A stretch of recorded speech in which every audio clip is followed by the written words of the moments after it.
This particular tree's root system is contained in this wire basket, but regardless of the type of root ball that you bring home from the nursery, sometimes it can be a real benefit to using water to establish where the roots are and to see what you really have for a root system.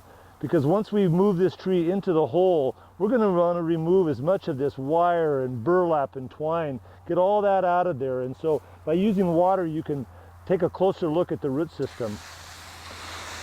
Don't be afraid of being very aggressive with these roots. You can get some of that soil knocked off there and make sure that the roots have been cut clean, that everything is in order here. And you can do this water washing either next to the hole or even do it right in the hole, and then just let all that water soak in when you're done with seeing what's going on here. See how that's going to allow us to get in here deeper and remove more of the wire and the burlap. And that this is again the point just above the roots where we're going to want to plant that tree to that depth.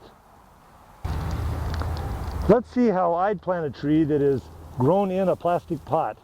First thing you would do is remove the plastic pot by taking it right off there. And see, you can see all these roots that have now begun to grow around to the shape of the pot. And these roots need to be massaged out.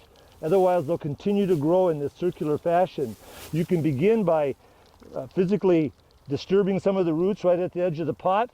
If it's really, really root bound, you can actually take a shovel and cut off a few of these roots. But mostly you just want to get that loosened up. And again, you can use water to loosen these roots as well. With sufficient water pressure, you're kind of washing away some of the soil, and you begin to see the roots that are circling around the pot. And by doing that, you can identify which ones will need to be pruned and set out.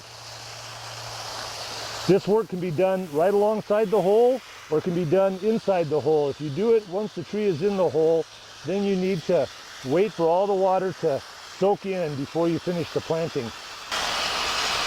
Again, you can be very aggressive about getting in here and finding some of those roots, and if necessary, pruning them so that they are now growing out in the right direction. The reason for doing this is that the roots will continue to grow right around in a circle if they come out of a round pot.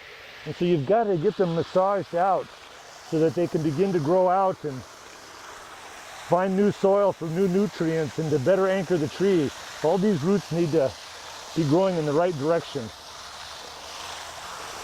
So we're being pretty aggressive with this, but that's okay.